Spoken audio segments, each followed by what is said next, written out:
सो वो अपॉर्चुनिटी हमें डायरेक्टली नहीं मिलेगी. So for that we have to practice in the material world. Will have 40 more minutes. Hopefully, this will be a long session.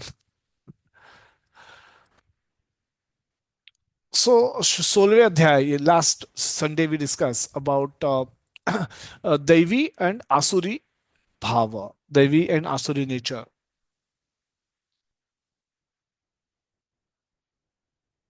Okay.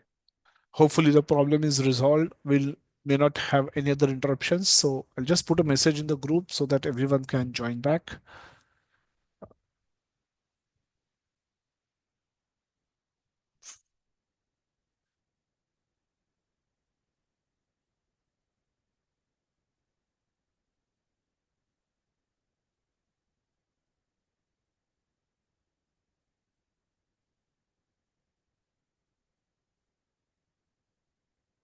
So that has been summarized in these two verses. Solave, so 16.23 says that uh, he who discard this word, this was describes the demoniac nature. Demoniac nature के लोग कैसे होते हैं और वो क्या करते हैं? He who discards spiritual scriptural injunctions and act according to his own whims attains neither perfection. Let's go. So that upgradation hopefully has happened, and hopefully we'll not have any other interruptions. Uh, so he who discards scriptural injunctions and act according to his own whims attains neither perfection nor happiness nor the supreme destination. So uh, ये so these are the goal in our life. Whatever we do it for happiness. We do it for attaining some with some goal and attaining perfection. So, but हम अगर शास्त्रों के आधार पे काम नहीं करेंगे, we will not act according to the scriptural injunction. And Shastra, for all practical purposes, for our generation, for Kali Yuga, is Bhagavad Gita and Srimad Bhagavatam. Everything has been summarized in Bhagavad Gita. Everyone, Prabhupada writes in the introduction to Bhagavad Gita that this is nothing but a Gitopanishad. It's a nectar of all the Vedic injunctions. All the Vedic injunctions are summarized by Krishna in Bhagavad Gita, and he has spoken this. So, no need to go and study any other scriptures. No need to run through search for all the four Vedas. Most of it is not available today, and most of them are not comprehensible. But yesterday, we had a beautiful class by His Grace Ramru Prabhu, and he was explaining that 75% Vedas talk about karma kanda. Karma kanda is simply by doing some ritual how you can get superior quality and quantity of sense enjoyment. So it's useless. And other 20%, 25% is other 20% is mayavad. Mayavad is those who consider Krishna to be false, Krishna's body to be false. They don't accept Krishna as God, and so that is also offensive position vis-a-vis God, and they think that God is beyond matter, beyond form, and God is formless. So that is they are very offensive to Krishna. So the balance 20% is this. Only 5% is bhakti. So out of even if you go through the entire Vedic four Vedas and all Upanishads and all the scriptures, so-called scriptures that is available, you will rarely come to a conclusion that bhakti is supreme. But that same conclusion is available in Bhagavad Gita directly, where Vedeshcha Sarver Aham Eva Vedya. Krishna is saying in the 15th chapter of Bhagavad Gita that after studying all Vedas, no, you should know that I am Purushottama. I am to be known by study of all the Vedas. But you may get lost in Karma Kanda. You may get lost in Mayavada. Or very few people can actually come to Krishna by studying Vedas. So he says, no need to go there. Just study Bhagavad Gita. That is sufficient. Just study Bhagavatam. That is good enough. So those who don't act according to the scriptures, they suffer perpetually in the material world. They don't.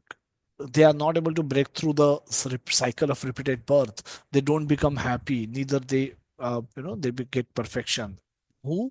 Those who act according to their own whims. तस्मात् शास्त्र प्रमाणम ते कार्य व्यवस्थितौ. So then the people who are having divine nature, they are able to work according to Shastra Pramana.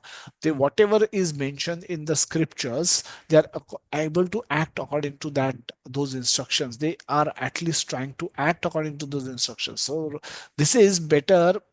Trying is better than not, than doing things according to own whims and fancies. That is dangerous path. So if one is at least trying to follow instruction, trying to learn instructions, trying to follow those instructions in one's life, we are on the path going back to Krishna. Depending upon our speed, our faith, our conviction, and our actions, we may proceed with speed or we may go slowly. But at least we are assured that we are on the right path, which is going towards Krishna. So that way, people with divine nature, Daivi Shakti, they follow injunctions of the Shastras. Whatever Bhagavad Gita is saying, they are able to follow. Bhagavad Gita अगर बोलती है कि भगवान को भोग लगा के खाना चाहिए, तो devotees definitely try and do that. This is not impossible to do for anyone. So जो भोग लगाए नहीं लगा सकते, ऐसे अन्न नहीं खाना चाहिए. सो भगवान तीसरे अध्याय में क्लियरली बोलते हैं कि भगवान बोलते हैं कि दैट दैट भगवान बोलते हैं कि ये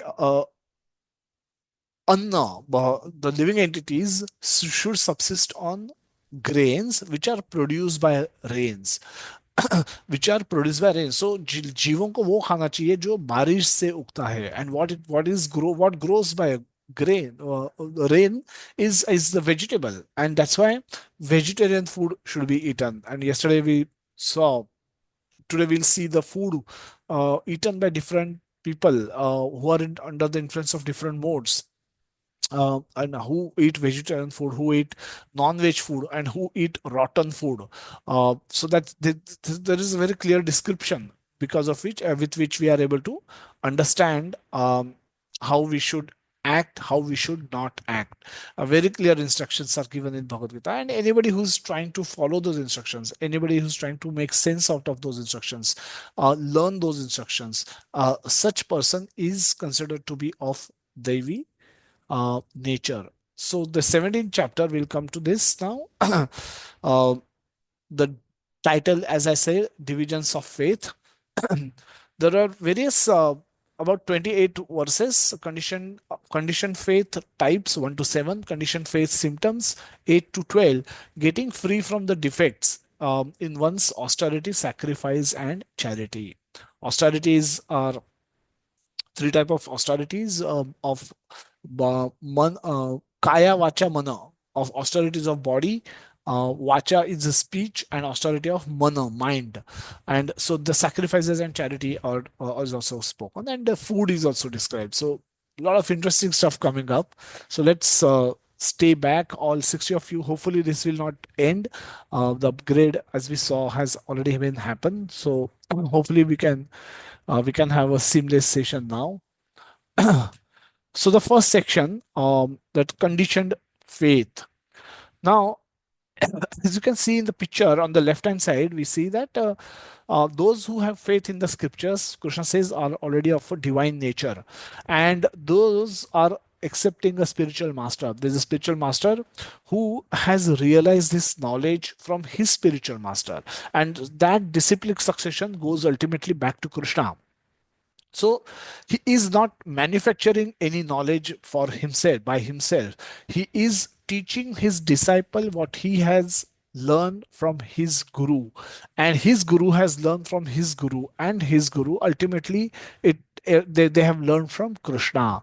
So for the guru, Bhagavad Gita, the words of Krishna are the basis which he has he is he's creating rituals, he's creating the Vaidhi bhakti processes. Chant 16 rounds, wake up, chant only Hare Krishna Mahamantra, no need to chant any other Vedic mantra. Chant early in the morning with attention. Read Bhagavad Gita, Srimad Bhagavatam, read Chaitanya Chatamrit, do some deity worship, visit temple as often as possible, meet devotees, talk to devotees, serve Krishna in his mission. So these are instructions coming directly from Bhagavad Gita, and the Guru will give the same instructions to his disciple.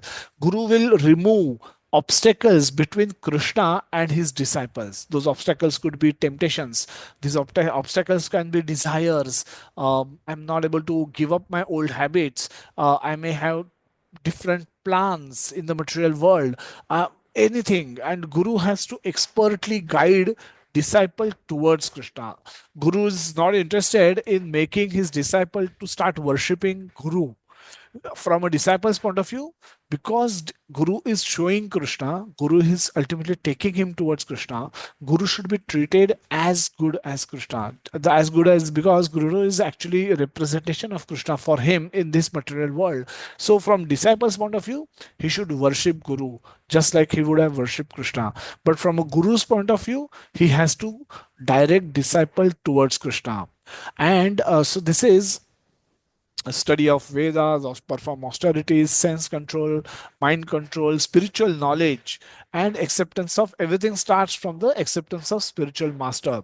So this is a process, a bona fide process, which people in the devotees like to follow. Devotees prefer following, but this is not the only process that is available. Otherwise, everybody would have become devotees. Everybody would have chanted Hare Krishna. But we see very few are actually doing it.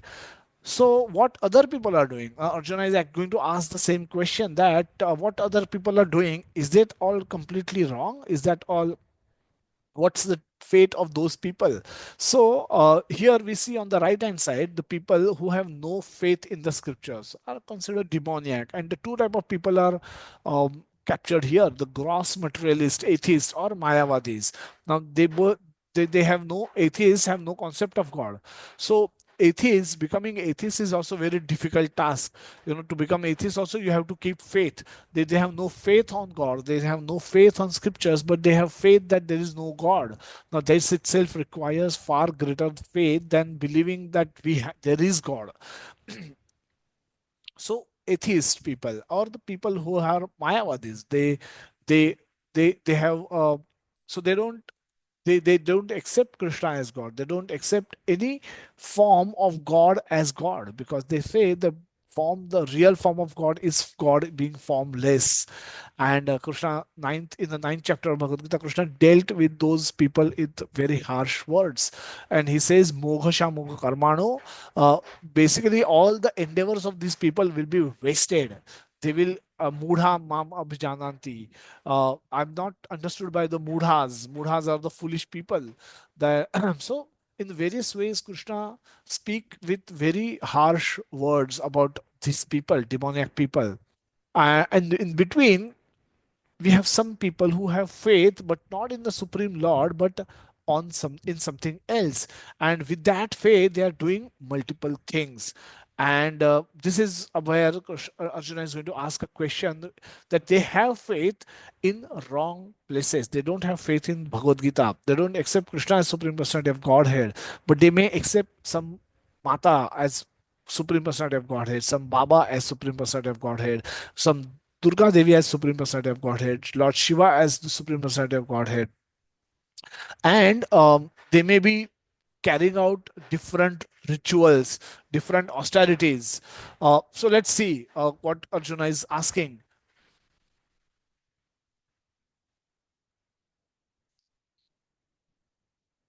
Arjuna Uvacha, Ye Shastra Vidhim Utsrujya Yajante Shraddhayanti Va.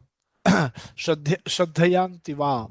Tesham Nishtha Tuka Krishna Sattva Maho Rajastamaha. Arjuna inquired, O Krishna, what is the situation of those who do not follow the principles of scriptures but worship according to their own imagination? Are they in goodness, in passion, or ignorance? What is the fate of these people? And are they in in goodness, passion, or ignorance? He's asking the same question. Prabhupada writes in the purport that in the fourth chapter, the 39th verse, it is said that a person faithful to a particular type of worship gradually becomes elevated to the stage of knowledge and attains the highest perfectional stage of peace and prosperity.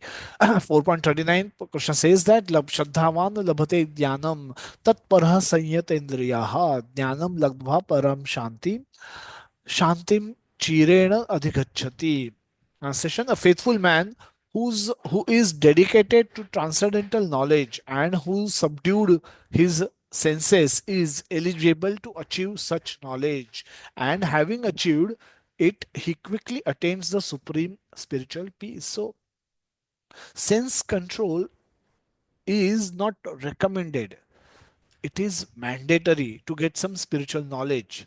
Otherwise, we may have all the material knowledge, but we may not understand spiritual topics. We may not develop any attraction towards Krishna if we are unable to perform some basic sense control. So, Sayyatendriyaha, very clearly, Krishna is putting this that one has to sustain, one has to control, regulate one's indriya. संयत इंद्रिया, इंद्रियों को संयत करना है, इंद्रियों को control करना है, इंद्रियों को रेगुलेट करना है. वो रेगुलेट किए बिना spiritual knowledge cannot be understood. If one भोगेश्वर्य प्रसक्ता नाम, भोग एंड ऐश्वर्य में जिसकी आसक्ति है, for such person there is no question of he getting any spiritual knowledge. They have no attraction for spiritual knowledge, they because भोग और ऐश्वर्य दोनों मैटर है, दोनों मटेरियल है. So one has to learn to follow four regulatory principles of no meat eating, no gambling, no intoxication, and no illicit sex. Now, these four regulatory principles, once one follow, that itself is great austerity, because the world, nobody wants to follow any rules, nobody wants to follow any regulation. And if anyone who is attempting to even follow these four regulatory principles comes at a platform of being human, there's a movement being human. No, if you, unless you do these four things, you are not even a human. You are degraded like an animal, you are behaving like an animal, where the focus simply is on eating, mating, sleeping, defending. That's it, nothing great. So that is what is done by dog, cat on the streets, you are doing in your homes, but there is no difference. So you should not waste your life doing like acting like this. So one should regulate, subdue one's senses, learn spiritual knowledge, and then spiritual knowledge, with spiritual knowledge you are able to understand what's happening in your life in proper way. Jnana chakshu, with when we see things with jnana knowledge, you see things as they are, you are able to understand them properly, and you get peace of mind, you experience ultimately happiness. So this is the transition.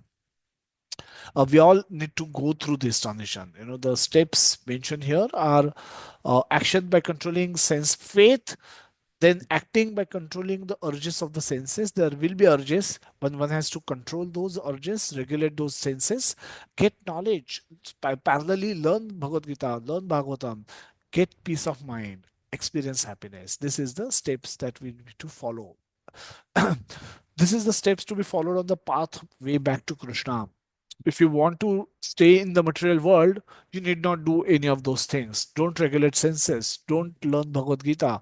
Go to mall, watch some movie instead, and then you will perpetually rot in the material world. Janma asata asata yoni janmasu. There's no escape for you. Now that is a great waste of human form of life.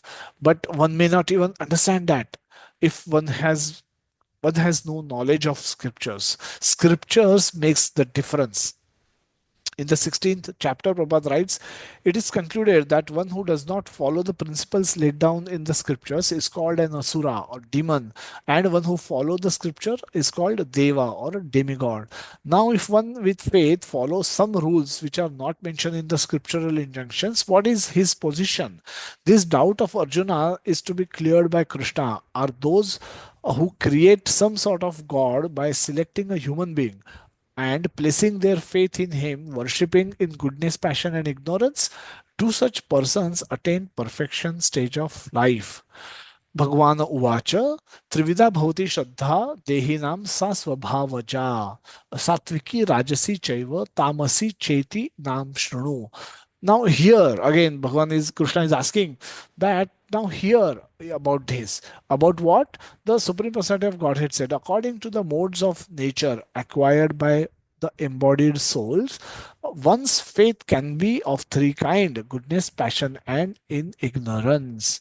Prabhupada writes in the purport, very important section, those who know the rules and regulations of the scriptures, but out of laziness or indolence give up following these rules and regulations, are governed by the modes of material nature.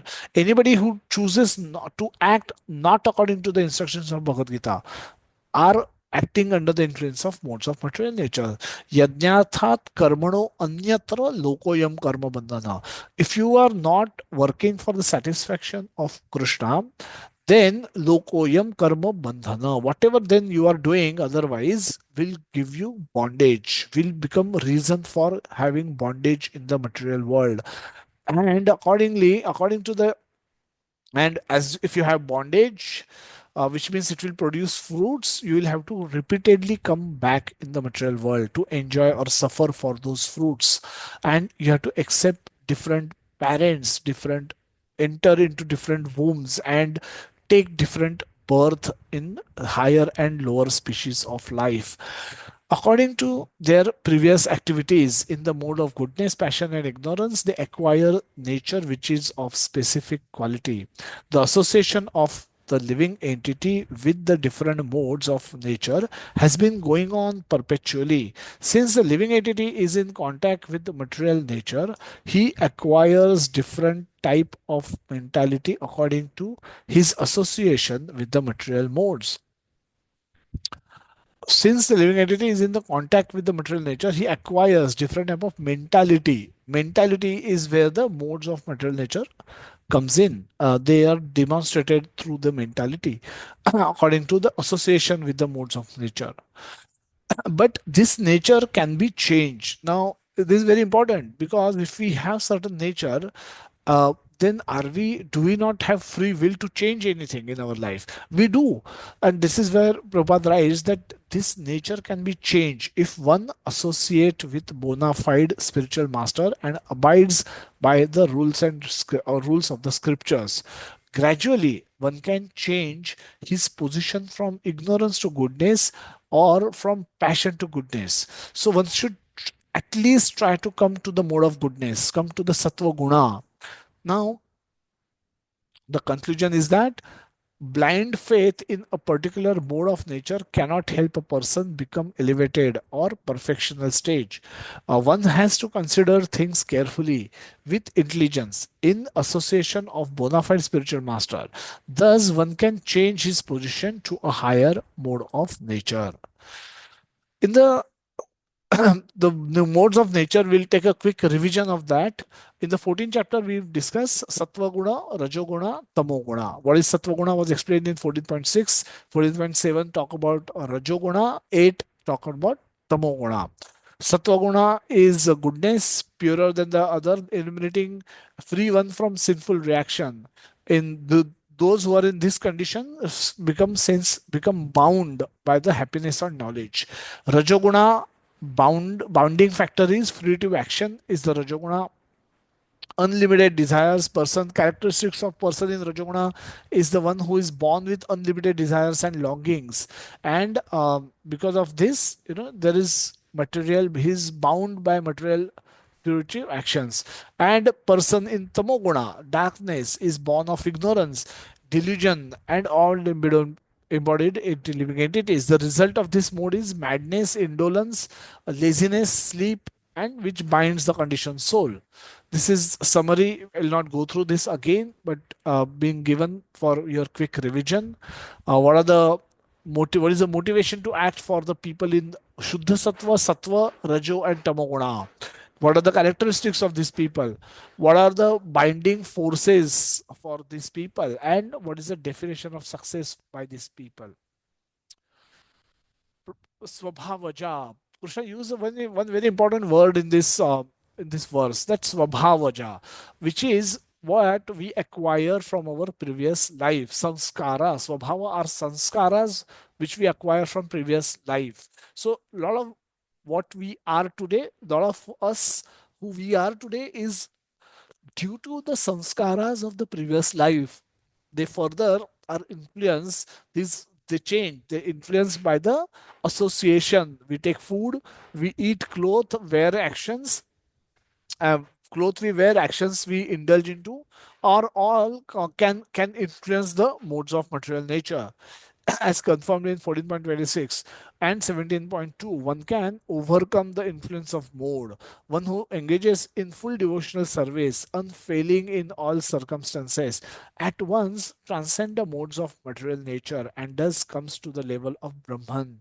So, simply by bhakti yogena sevate or devotional service of hearing, chanting, and serving Krishna and devotees, one can easily transcend the modes and act in Shuddha Sattva.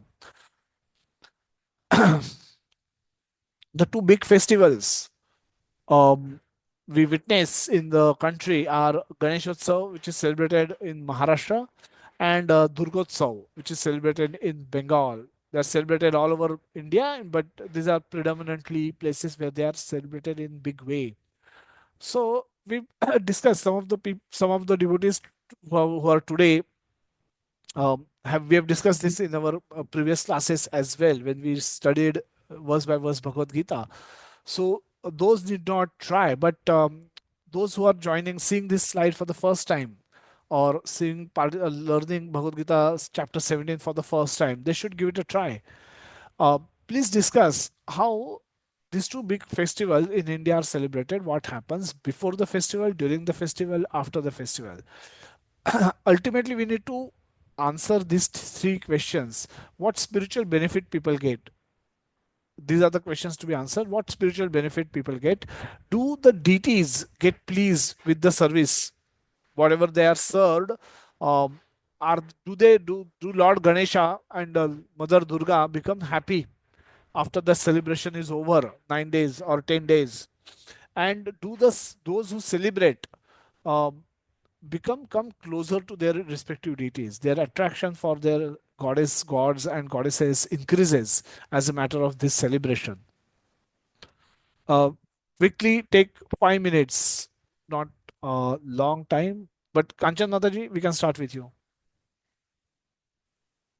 Yeah, Prabhuji. Yes, yes, sir. I think before the festival comes in, the excitement is on the peak that yes, we are going to celebrate this festival, and we feel spiritually connected. We feel excited and very happy about welcoming the uh, Vigraha. And then during the puja also, uh, it depends. Like if somebody has more number of visitors, then they might be havoc with the work, which has increased. And mostly it is serving people only rather than doing performing the duties. And after the festivities, I think it's not a good sign whatever happens next. And the moment it has ended, immediately the vibe is gone, and they are all involved again back to their responsibilities. So, but during this festival also, we spoke something probably what happens inside homes. In homes, probably we may, but what we saw, the pictures are not home deities; they are public pandal deities. What happens in the pandals? It is uh, more of the entertainment than the devotion and the spirituality which is happening nowadays, and it is really um, not a good sign whatever is happening around which currently. music is played while That's what I welcoming the said. deities? That's what Okay, I said. and which so a lot of it is actually non-spiritual. So when we try to evaluate the end result, that what benefits people are going to get, what's your thoughts on that? Nothing as such No because any spiritual benefits that in fact, anybody will get? some might be getting that, but most of them are draining themselves out of the spirituality by performing all these against activities. Okay. These days, such celebration. the tallest, the competition for tall DT. I make 5 feet, then I'll make 10 feet. Somebody will make 20 feet and 30 feet DTs, and they spend crores of rupees on celebration, decoration. There could be some small amount of good work that also might be happening. Some blood donation camps can be set up during these days. Some competitions people may organize, but in general, Ganesh festivals. And or Durga festival. Durga festival, so we see chicken, Venki's chicken sponsorer in most of the Durga festival pandals are sponsored by Venki's Chicken. So people come there, take darshan, and go out and eat chicken. So these deities, will they get pleased by such celebration? Swapnil Prabhuji. Hare Krishna Prabhuji, Dandavat Pranam. Prabhuji, spirituality teaches us, uh, you know, that Shri Krishna is in our heart, whereas the normal what we see people going to the for the celebration or prayers, doing Ganesh Puja in a public and all, they seek spirituality within the Vigraha. But Vigraha, as a true spirituality, what we are learning is that Sri Krishna is in our heart and we should follow that path of revelation. Whereas this is a pure missing part. It's not about right or wrong. It is about what path you choose, and I think by all due respect to their way of choosing the path, the right path is of spirituality is that you should have Shri Krishna in your heart. So that is the difference I find it. You You should know, not yeah. have. You have no choice. Whichever body, even if you become a worm in stool, you will have Krishna in your heart. It's not your choice. It is his choice by which he comes in your heart. Vigraha puja, when deity worship, is the way that way we serve the deities. We learn to serve by rendering service to the deities. We go to the spiritual world, then you have to serve there. You don't have to sit back, relax, and enjoy your life. Your life will be of that of service in the spiritual world, and you learn that by serving deities. That's why you in temple everyone is serving. Lord is in the heart. Lord is in your heart. Lord is in dog's heart. Lord is in everybody's heart. And that's not your choice. That is His choice with which He is in your heart. So we don't have to worship the Lord in the heart. Lord in the heart will help you develop compassionate view towards all the living entities, because in chicken's heart also Lord present, in goat's heart also Lord is present, in snake and tiger's heart also Lord is present, and similarly in a mosquito and bedbug's heart also Lord is present, and people around us also hardly God is present in their heart. Krishna is present inside their heart. So when we will talk about the austerity of speech, but when we will speak harshly to people, we should know Krishna in their heart as well, and he is also listening. So that God in heart help us modulate our behavior properly. But it is not a way of worship that we want. We want to serve Krishna, and God in the heart. How will you serve Him? God in deity is when He choose to manifest as a deity, it is easier for you to serve Him. So that's why when you are not serving Krishna, but you are serving other demigods, and you are serving according to your own whims, this is an important part. Uh, Whatever you are doing, is it helping you spiritually grow? Does not give you any spiritual knowledge. This is not devotional service. Does it please the deities? Lord Ganesha is a deity. Lord Ganesha and Mother Durga, they are people, they are individuals. Imagine actually they don't appear in this material world in these deities, because the prana pratishtha itself probably doesn't happen properly. Now these are all statues, and they are not obliged to come here. When you are playing filmy music, they are not obliged. So you can't force them to come. There is no authority for you to force Lord Ganesha to come and appear in this deity. This is just a statue. This is so they are absolutely not interested in this kind of celebration where you present them with the latest music, and show them the latest dance pose and drink alcohol and get drunk, and somebody else go and do the immersion. They are neither interested in you nor interested in this kind of a celebration. So the deities doesn't really get pleased when you dance in front of Durga. Do you think she becomes happy and then she will give you relief from material tap or material miseries, or she will become unhappy and give more miseries, more forgetfulness of Krishna, so that you never go back to Krishna? सड़े रहो, यहीं पे पड़े रहो. That kind of attitude. I mean, she is devotee of Krishna. Krishna says in 7 chapter 14th verse that Daiviya Esha Gunamayi Mama Maya Duratvaya. She is Daivi, she is divine. Mama Maya Duratvaya. Krishna claims that she is working under my supervision. So she is Krishna's energy. And that energy cannot become happy when you eat Krishna's children by roasting them on fire, and when and by if offering it to her as well. She's not interested in eating Krishna's children. She understands Krishna is there in the heart of the chicken also. So she's not interested in that. But when you do that, actually she becomes very unhappy. So the deities definitely doesn't get pleased by your dance and by your offering of meat and alcohol and whatnot. And by doing this kind of a nonsense celebrations, the people may believe, the people, a lot of people may do it with a lot of faith, but that's precisely the topic Arjuna is and Arjuna and Krishna are discussing. They do it with great faith. Lord Ganesha, people may fold hand, and people may donate a lot of money, people may do a lot of things, or Mother Durga, but ultimately if this is what is going to be the outcome of their celebration, mother Durga, there are people who 100 बकरे जाके काटते हैं, पूरे गांव को खिलाते हैं, उनको बहुत अच्छा लगता है कि पूरा गांव आके खा के गया, मैंने फीस दिया, 50 बकरे काटे, 100 बकरे काटे मैंने वहां पे, mother must be very happy. No, it's utter nonsense. आपके बच्चे को ही काट रहा है, आपको क्या, will you enjoy that? Definitely no. Similarly, Mother Durga also is our mother in the material world, and you killing her children, that they become chicken because of their past karma. You have a very good chance of becoming chicken in due course, if you, unless you correct your actions, you and I. So we all can become chickens and goats in our next life. We can become cats and dogs in our next life if we don't act according to the instructions of Bhagavad Gita.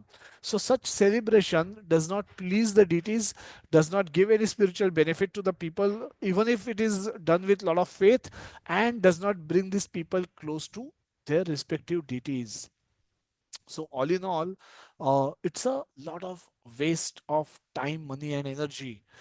Fourth verse, Krishna says that the men in mode of goodness worship the demigods, those in the mode of passion worship the demons, and those in the mode of ignorance worship ghosts and spirits. Let's see what Prabhupada has to say. Worshippers are described according to their external activities. According to the scriptural injunction, only the Supreme Personality of Godhead is worshipable. So according to scriptures, Janati Purushottamam, that know that I am Purushottama, 15.19. You Yomam evam asam mudho janati पुरुषोत्तमम स सर्व बद भजति माम सर्व भावे न भारत. जो जानते हैं कि मैं उत्तम पुरुष हूँ, मैं पुरुषोत्तम हूँ, and I am the supreme personality of Godhead. ईश्वर परम कृष्ण सच्चिदानंद विग्रह अनादिर आदिर गोविंदा सर्व कारण कारणम. I am the cause of every cause. There is nothing, nothing existed before me. Everything has been manifested by me. Everything has been created by me. Everything is maintained by me. And at the end, everything will be annihilated by me. And after such annihilation, I will alone remain. Mother Durga will not remain. Lord Ganesha will not remain. Lord Shiva will also not remain, but Lord Krishna will remain. That is why only Krishna is worshipable. Those who are not very conversant with or faithful to the scriptural injunctions worship different objects according to their specific situation in the modes of material nature. Srimad Bhagavatam 4.3.23, it is said that Sattvam Vishuddham Vasudeva Shabditam. When a man is situated in pure goodness, he worship Vasudeva. This is where Shuddha Sattva word comes up. Sattvam Vishuddham. Vishuddha Sattva. We have two examples from scriptures where Hiranyakashipu worship Lord Brahma because he wanted to become immune from curses by the sages, all sages, and at the same time he wanted to become immortal. And then he chose wrong, he dialed wrong number because Lord Brahma came and said, I am myself not immortal, how can I make you immortal? And so his all his austerity, he performed great austerity, his body became like this, the fire was emanating from his head, and such great austerities he performed for the pleasure of Lord Brahma. He didn't eat, he didn't sleep, he was constantly chanting, meditating, standing in one leg, and his ant hills grew around him, thinking the him to be a stone. And he was with his breath, he was sucking air of entire universe, and that's why Brahmaji thought it's now proper me to for me to go and give darshan, otherwise pralay can come. So he appeared. Now, such great austerities with great faith that Brahma will give. कोई क्यों करेगा? अगर उनको zero faith होता, उनको ये पता होता कि ब्रह्मा जी इमॉर्टल है ही नहीं, तो वो मुझे भी अमर नहीं बना सकते, तो वो इतनी मेहनत क्यों करता? इतनी श्रद्धा से इतनी मेहनत करता ही नहीं वो. So but because they don't have proper knowledge, they have no faith, they have no knowledge of, they have no faith, they have not subdued their senses, and they have no spiritual knowledge. Spiritual knowledge comes from mercy, comes by when Krishna reveals knowledge inside your heart, then it comes. It is not just come by repeating, by reading. It comes by revelation, and that revelation requires Krishna's mercy.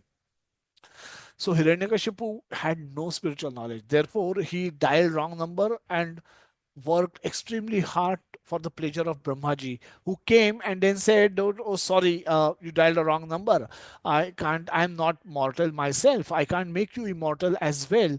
And then he asked some modified version of immortality, which Lord Narasimha came and broke in no time.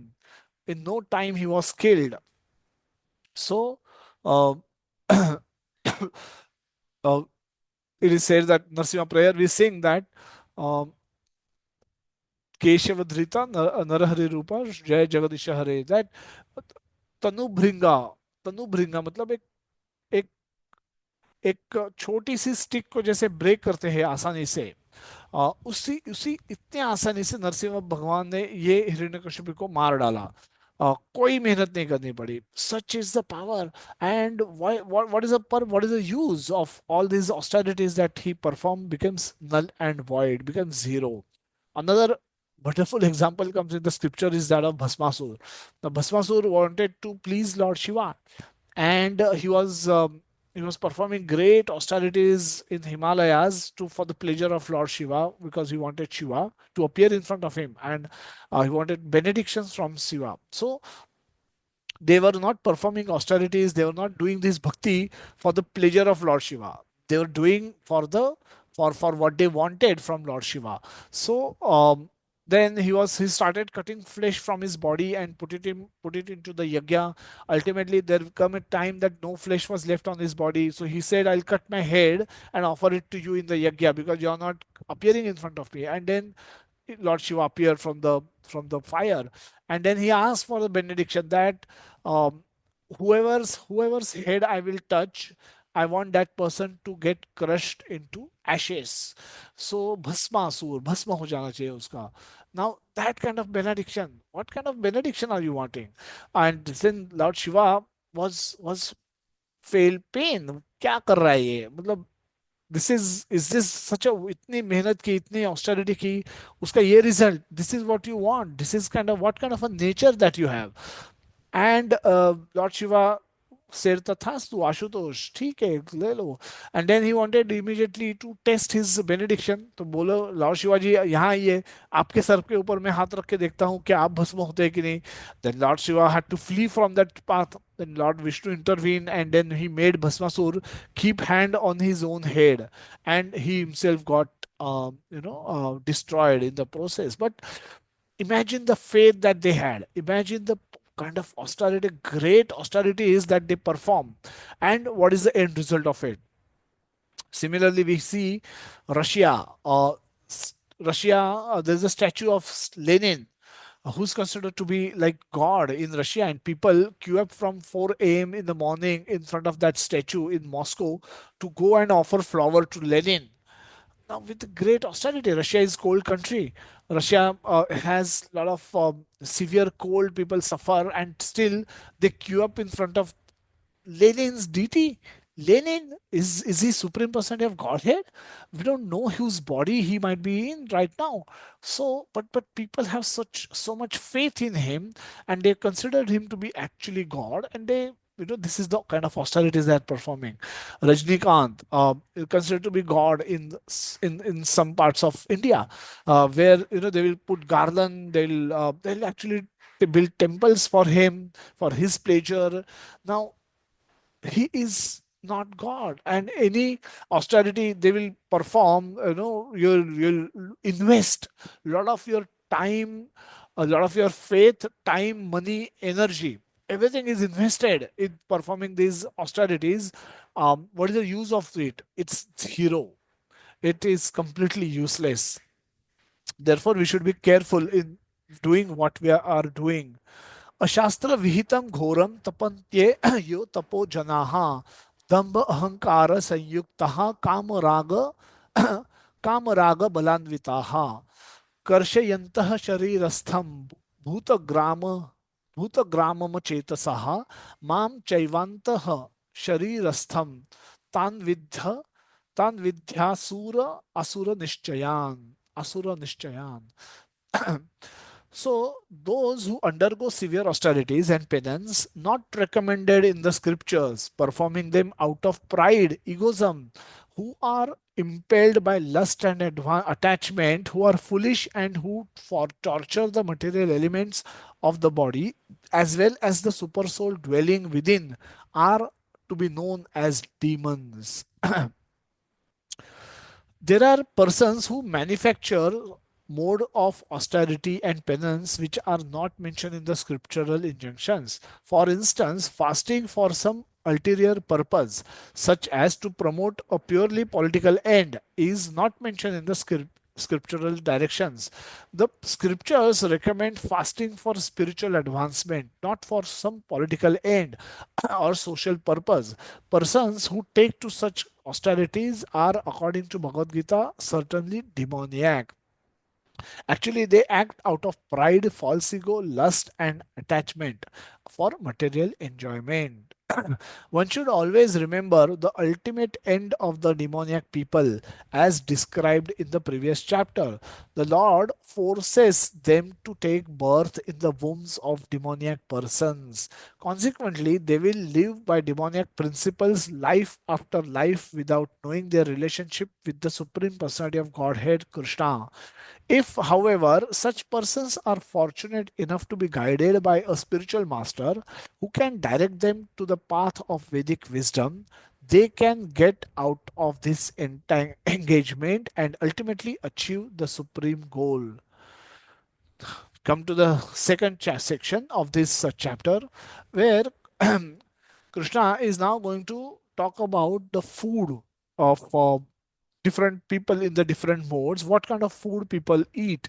Now, the food, austerity, charity, and sacrifice. These four principal topics will be discussed from now onwards, because it's not the same, and it should. Why it is important for us to learn this, so that we can identify which mode we are ourselves in, which mode uh, our my family is in, which mode my boss is in, which modes my friends are in, which mode my relatives are in, which mode in general the people whom we interact are in. and according to we should be able to deal with them. If we know they are in tamoguna, um, we can help them come to sattva guna. If they are in rajoguna, we can ask them to come to invite them to come to sattva guna by giving sharing this knowledge with them. And if they are already in sattva guna, we can help them come to shuddha sattva.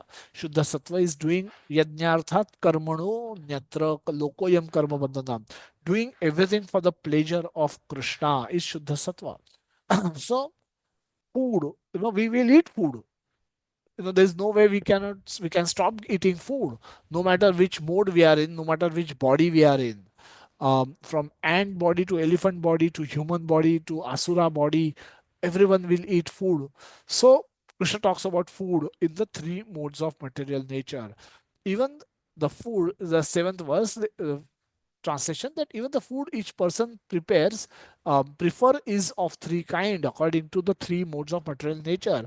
The same is true for sacrifice, austerities, and charity.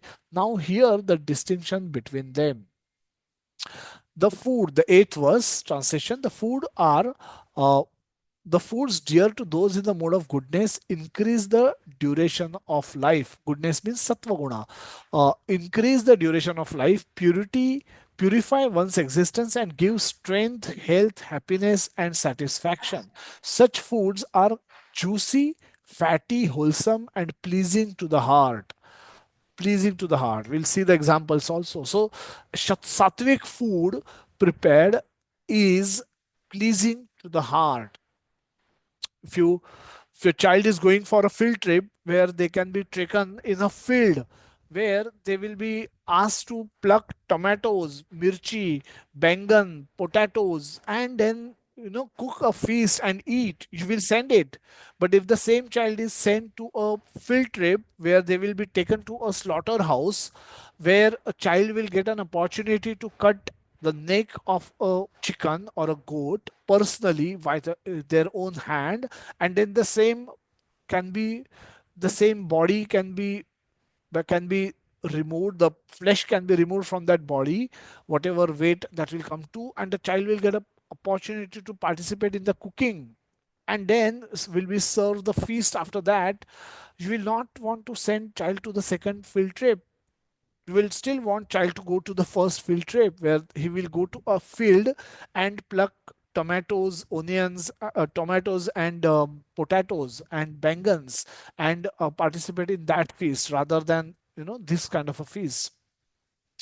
So, foods that are too bitter, the ninth verse, text 9, food that are too bitter, too sour, salty, hot, pungent, dry, and burning are dear to those in the mode of passion. Such food causes distress, misery, and disease. The 10th verse, food prepared more than 3 hours before being eaten, food that is tasteless, decomposed, and perturbed, putrid, and food consisting of remnants and untouchable things is dear to those in the mode of darkness. So, sattvic food, rajasic food, and then tamasic food. There are difference. There are differences in the manner of eating and performing sacrifices, austerities, and charities. They are not conducted on the same level. Those who can understand analytically what kind of performance are in what modes of material nature are actually wise. Those who consider all kind of sacrifice or food or charity to be the same cannot be, and the same cannot discriminate, and they are foolish. That is why we say that Bhagavad Gita gives superior knowledge, because some scriptures will actually tell you you should do sacrifice. Bhagavad Gita is taking you one level below, one level. It's a micro focus on the sacrifice. That sacrifice and austerities need to be performed. That is great, but what kind of sacrifice? अगर आपने sacrifice में बकरे दिए और सबको mutton खिलाया, is that sacrifice purifying for yourself or to those who are eating or to the deity to whom this is offered? No, none of them. If you distribute alcohol to everyone, this is a great charity. You are required to spend a lot of money, but by drinking alcohol, people will lose their consciousness. People will act foolishly. They will, uh, they will, their all their spiritual credits will be destroyed by indulging in those actions, and they will go further away from Krishna. They will act whimsically, they will act in the mode of passion and ignorance. So from sattva guna they will simply fall down. So such austerities, such sacrifice are useless. They are detrimental to your own spiritual progress and the progress of those who are participating in those stupid ideas, stupid feast. So not everything that is done is same. Not everything is same. Everything has a meaning. Everything, one has to do things with proper understanding, and that understanding is given in the Bhagavad Gita. No other scriptures tells about our own self, our own mind, in such a greater detail than what is mentioned in the Bhagavad Gita. That's why this is called very very advanced book, but it's not the most advanced book amongst the Gaudiya Vaishnava Sampradaya, because better, more than Bhagavad Gita, Bhagavatam is considered to be the advanced. More than Bhagavatam, Sri Chaitanya Chatamrut is considered to be the advanced. So there is, so Bhagavad Gita is a beginning of Gaudiya Vaishnava philosophy, but that itself is so high philosophy as compared to the what is available otherwise in the world, that one cannot even imagine how fortunate all of us are who are studying Bhagavad Gita and what is the value of Bhagavad Gita. That's why we should distribute Bhagavad Gita in month of Gita Jayanti, when we celebrate in the month of December. Distribute Bhagavad Gita to each and every person you know in your contact book. Inspire, invite them to purchase Bhagavad Gita. Invite them to read Bhagavad Gita. Invite them to join these courses on Bhagavad Gita, by which we can understand, make sense of our life in better way, and regulate ourselves properly, rather than just living like cats and dog. We can live like human, we can become human and live like human. Prabhupada, Krishna speaks in the 11th, 12th, and 3rd, 13th verses that all of sacrifice, the sacrifice performed according to the directions of scriptures as a matter of duty by those who desire no reward is of the nature of goodness. So सात्विक sacrifices कैसे होते हैं वो ये श्लोक में बताया है. Passion, rajasic sattvic sacrifices are explained in the 12th verse, and tamasic sacrifices are explained in the 13th verse. The 12th verse translation, but does sacrifice performed for some material benefit or for the sake of pride, O chief of Bharatas, you should know to be in the mode of passion. So Hiranyakashipu जो sacrifice perform किए थे, कर रहे थे, और भस्मासुर जो sacrifice perform कर रहे थे, they had motive. It was not out of love for Lord Brahma or Lord Shiva. So they had some material benefits in their mind, because of which they wanted to please these deities. So that is called rajasic form of type of sacrifice. 13th, any sacrifice performed without regard for the direction of the scriptures, without distribution of prasadam, without chanting of Vedic hymns and and remuneration, the dakshina to the priest, without faith is considered to be in the mode of ignorance.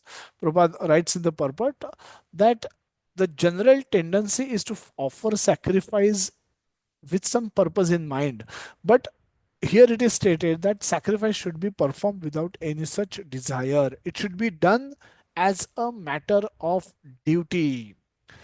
As a matter of duty, we should perform sacrifices, not for getting something back in return. No, that's not recommended. So, Prabhupada writes further that one should go to a temple or church as a matter of duty, offer respect to the Supreme Personality of Godhead, and offer flowers or eatables without any purpose of obtaining material benefit. It said we should not go empty handed to meet Lord. Lord is Supreme Personality of Godhead. Everything belongs to him, everything is controlled by him, but whatever we can, we should carry it when we go and meet important person like God, and we should offer it to him. Whatever food we eat, we should offer it to Krishna, and then take it only as if it is remnant prasad. So that is why, that is how we should act. So Prabhupada writes further that one should go simply to offer respect to the deity. That will place one that will place one in the mode of goodness. It is the duty of every civilized man to obey the injunctions of the scriptures and offer respects to the supreme personality of Godhead. Now, with knowledge, iti matva bhajante mam buddha bhava samanvita. Uh, that aham sarvasya prabhavo matta sarvam pravartate. Iti matva bhujante mam buddha bhava samanvitaha. So, Krishna says, 10th chapter, 8th verse, the Chatushloki Bhagavad Gita, that you should know that become Buddha, become wise, and you should understand that everything, I am the source of everything, and everything has emanated from me. Therefore, I am that Adi Purusha, I am that Sarva Karana Karana, and of me there is no reason. And ones who understand this becomes humble, submissive to Krishna, and in that mood he chooses to serve Krishna, and that he becomes immediately, Krishna becomes a respectable entity in front of him, in his eyes, because when we hear about greatness of people, we naturally develop respect towards them, and that respect is demonstrated when we visit temple. The respect is demonstrated when we bow down against the deities. Go on the Ramru Prabhu yesterday introduced a concept called knee mail. You go get down on your knees or and offer Sashtang Dandavat Pranam or Panchanga Pranam to the deities, to the devotees, and that way you show that you are accepting their greatness. You have accepted their greatness. You have accepted that they are, that Krishna is Adi Purusha, and therefore you are humble in front of them. You are bowing down in front of them. And when seeing us do this, Krishna gives us intelligence to understand Him and then come back to Him eventually. It's a duty of every civilized man to respect the scriptures and respect the um, Lord, Supreme Lord Himself.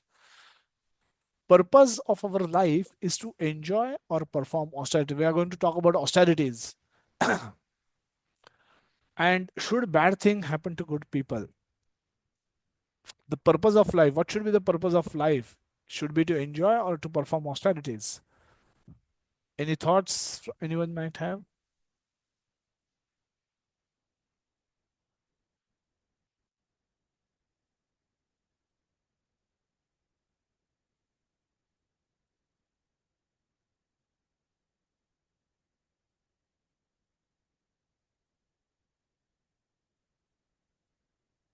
Let me open chat box. You can austerity. Huh? You can answer in one word. No need to elaborate. Go to chat box. Perform austerity or enjoy.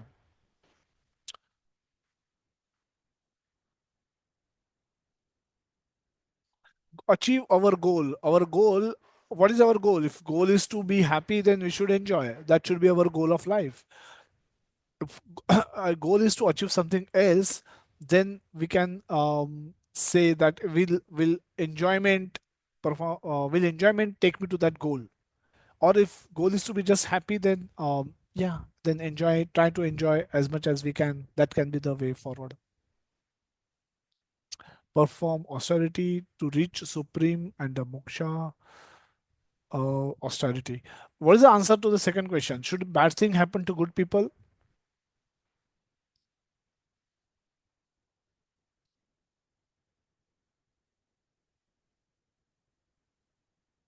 Yes, no, you can type.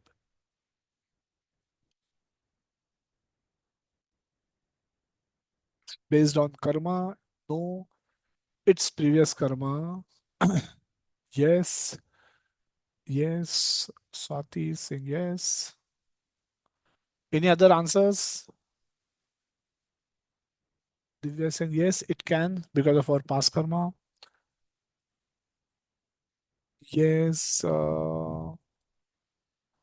no, of course, but based on our past karma, it may happen.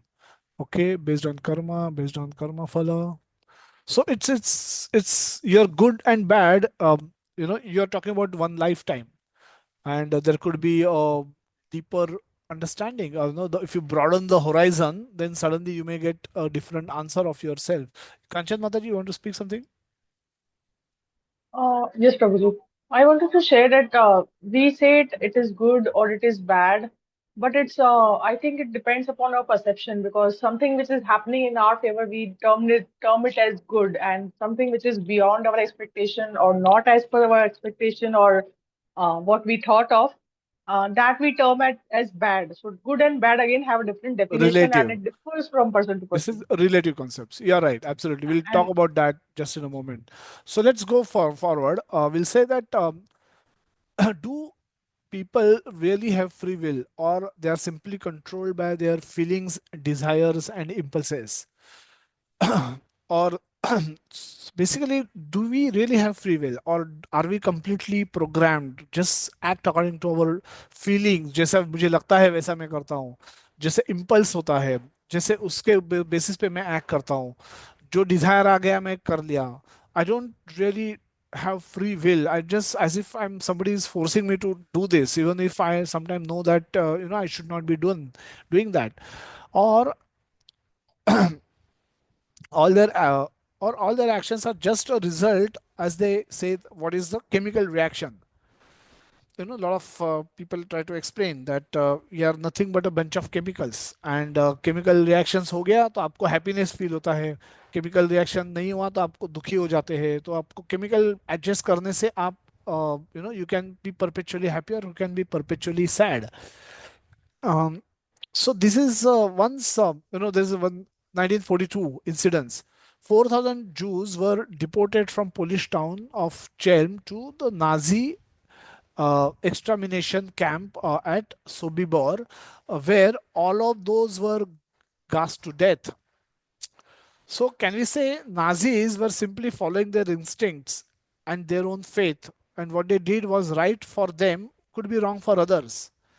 Is right, are there really no right and wrongs that exist?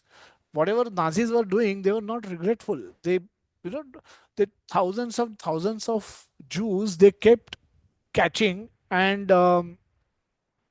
they were killing them. Survival of the fittest is a phrase that originated from Darwinian evolutionary theory as a way of describing the mechanism of natural selection. When we combine the two, the life meant for enjoyment and survival of the fittest, when we combine the two, these two philosophies, because we may, a lot of people actually said that life is meant for austerity, but if you ask your neighbors, they'll say life is meant for enjoyment. Ask your uncle, they will say life is meant for enjoyment. Ask your brother, he will say that. He will, ask everyone who is outside Krishna consciousness, have never studied Bhagavad Gita, or even if have they have studied Bhagavad Gita and have not understood it, they'll all say life is meant for enjoyment. Now, uh, life is meant for enjoyment is a philosophy with which 99% of the people are living, and survival of the fittest is also what they understand. When you combine these two things, um, life is meant for enjoyment, I should do what I want to do, and if I'm the fit enough to do it, I should be doing it. There should be no stopping me from doing it. So this is, when you combine these two things, we get the material worldview that we exist today, where everyone is trying to be stronger than other, richer than other, powerful than other, more influential than other, so that they can exploit or enjoy those others. The rich people want to become rich so that they can continue to enjoy the others. So this is the mentality with which the world is functioning. Now, we just to take continue with the same example, Nazis used to believe that Jews are useless. Jews will go to hell. Jews are anyway are not living life according to the scriptures, which Nazis thought whatever that they thought, and they thought if I should help Jews by killing them now, so that they can go back to they can die, and they can, their painful situation can be terminated by me. And so they were thinking they are actually helping the Nazis by killing them. Anyway कल मरने वाले हैं, मैं तो आज ही मार देता हूँ, तो उनका पेन ही खत्म कर रहा हूँ. सो Nazis, so the Hitler was not Hitler was not regretting that he was killing Nazis. In fact, he deployed scientists to discover way and mean of killing maximum Jews with minimum effort. So they were not regretful at all. In fact, they wanted to kill as many Jews as possible, and they were discovering various methods to do that. Gas chamber was one such discovery.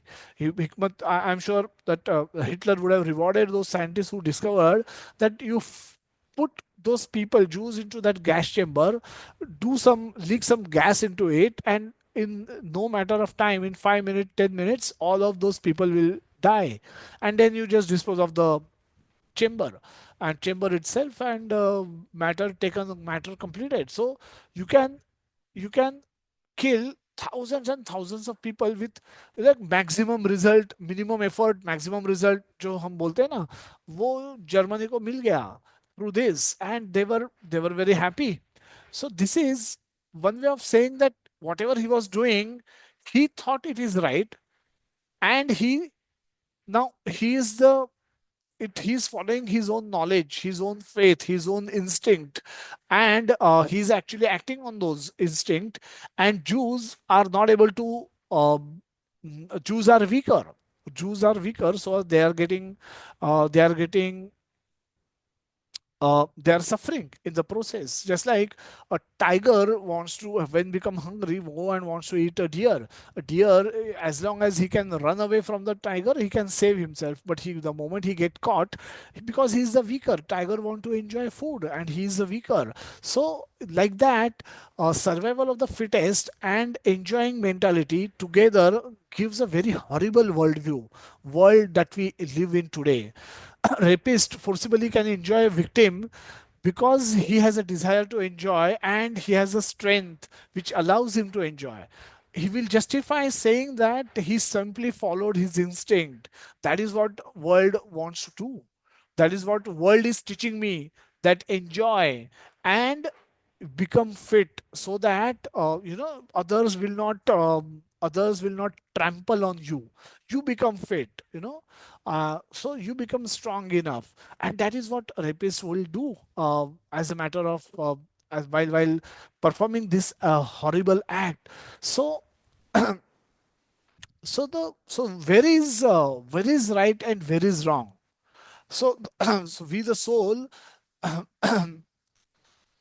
So science does not teach us a sense of right or wrong. It comes from somewhere else. It comes from the scriptures. So if we have a world where there are no scriptures, every every horrible action can be justified with these two concepts, that I want to enjoy and I am the fit enough to enjoy.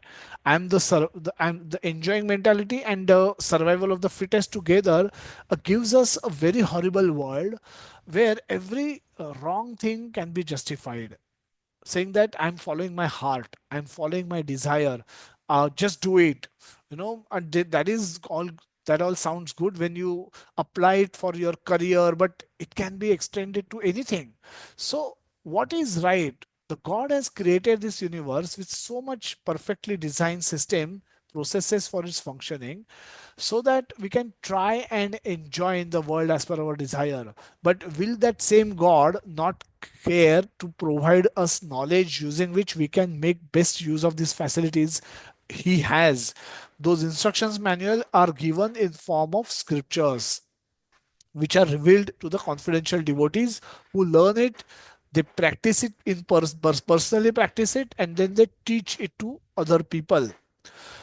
We all have innate understanding that there is right and there is wrong course of action, and all of those actions can have consequences, and we have capacity to choose. We actually have capacity to choose. We may a, an alcoholic person may get attracted towards alcohol, but he always has choice to drink or not to drink.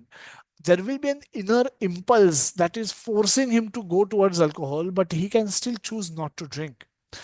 So, um, so Prabhat, right? The further that at times, due to repeated indulgences, it might become difficult to choose, but we always have a choice. Just like addiction, they may struggle to give up, but it is possible with knowledge and determination. It is possible to even give up alcoholism or any other addiction. So we always have free will, and we have capacity to use our free will.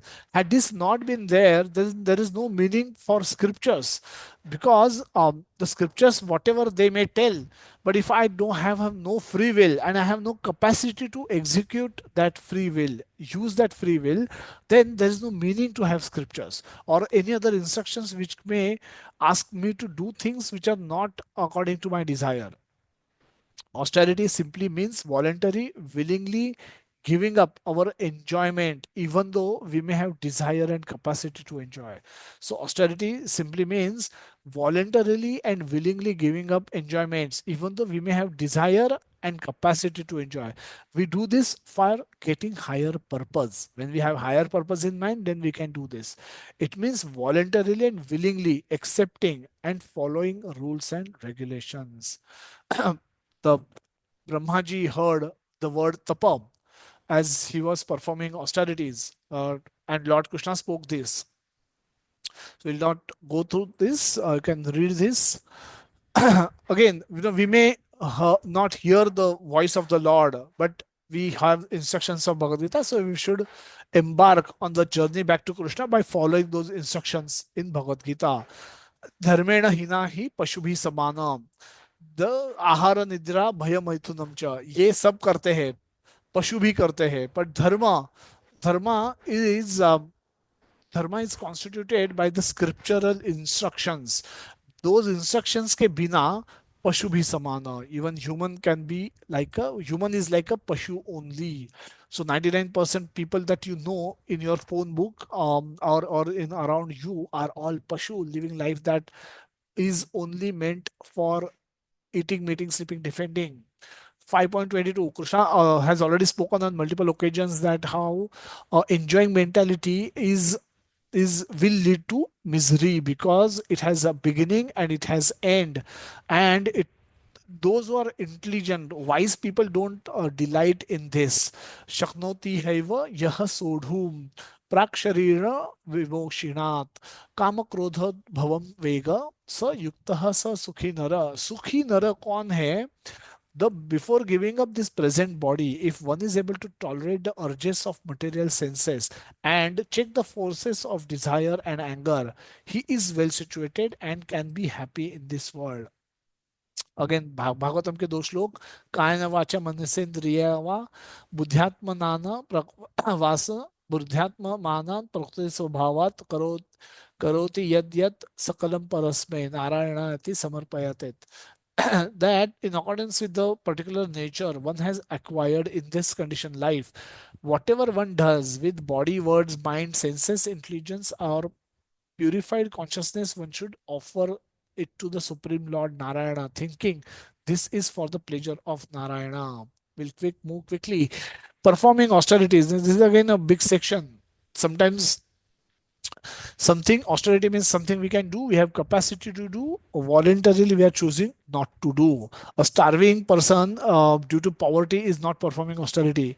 A higher purpose should be there that we get from religion and scripture. Now we learn it from guru and devotees who are personally practicing it and also teaching it to others. Austerities कैसी है? Austerity of the body consists of worship of the Supreme Lord, Brahmanas, and spiritual master, and superiors like father, mother, and cleanliness, simplicity, celibacy, and non-violence. We can go on doing group discussions. Unfortunately, we don't have a lot of time. But there is this incident. Jatayu was and Ravana both were involved. Will not Jatayu perform austerity? Used his body to serve Lord Ram by fighting a war with Ravana, even though he knew he would get defeated. And so this is proper use of one's body. While Ravana used his body for for performing tapasya so that he can become very powerful, he can exploit a lot of women, and he ultimately tried kidnap Sita Devi and ultimately got destroyed in the process and destroy became the reason for destruction of all his empire. So this is misuse of human body. Even though both of them died, Jatayu's death was glorious, while Ravana's death, Lord had to personally come and kill him. So was not proper death. 15th अनुद्वेगकरं वाक्यं सत्यं प्रियहितं च यत् स्वाध्याय अभ्यासन अभ्यासन चैवं वाङ्मयं तप उच्यते. Now austerity of speech consists of speaking words that are truthful, pleasing, beneficial, and not agitating to others, and also regularly reciting Vedic literature. So the in summary, the power of speech, what words can do. Words can be constructive, can motivate, uplift, and save life. Words can be destructive, can be harsh, critical, and can destroy or devastate a life. So words are considered more powerful than a sword. A sword, तलवार के चाकू के जख्म भर सकते हैं, but wounds caused by words can destroy relationship. May not be visible, but it can destroy relationship and permanently. So Hitler was a great orator, had power of speech. अगर consider किए तो he was a great orator, considered to be the greatest speaker, public speaker. But he misuse of his speech, power of speech, causes greatest destruction in this century. So how should we understand this? Discipline your speech. So speech should be sensitive and sensible both. Sensitive में non agitating and pleasing आता है, and sensible में truthful and beneficial आता है. Then speech content and consequences. We should speak with compassion and be truthful at the same time. If we are truthful but there is no compassion, that is hard hearted. We are truthful, no compassion, hard-hearted, extreme logical correctedness, but this is also not desirable. It is like performing operation without giving anesthesia. So operation is like speaking truth without any compassion, any compassion for the one who is hearing. We should deliver like breaking news of death of a relative should be done in a sensitive way. If you are compassion, you will be sensitive also. You should be truthful, but at the same time you should be sensitive. If there is no compassion in our speech and there is no truth, it's worthless. It's the सच भी नहीं बोल रहा है और compassion भी नहीं है. And when there is a no truth but compassion, that is also dangerous. अगर compassion में we may somebody may be suffering from diabetes, but you want to be compassionate with that person, so you don't tell him the truth only and keep feeding him with sweets, that because he likes sweets, so he becomes happy after eating sweet, and you keep feeding this person with sweet. So you are not truthful, but you are compassion, you are showing compassion, but you are missing the truth. Dangerous, because this person will soon lose all his good health and will suffer miserably. So we should be compassionate at the same time truthful. Let's take example of a surgery. Sadhu's words, devotee's words should be like surgeon's knife. They may hurt, but necessary to cut people's illusion. So we understand what all goes on before a surgery. A surgery, before doctor come to a decision to perform surgery, a consent is taken from the patient. So there is a cooperation. Doctor चाकू लेके patient के पीछे भागता नहीं है कि मैं तुम पे सर्जरी करूंगा. Patient willingly cooperate, so there is a consent taken. Non surgical treatment options are explored and exhausted, then only come to a conclusion कि surgery is necessary.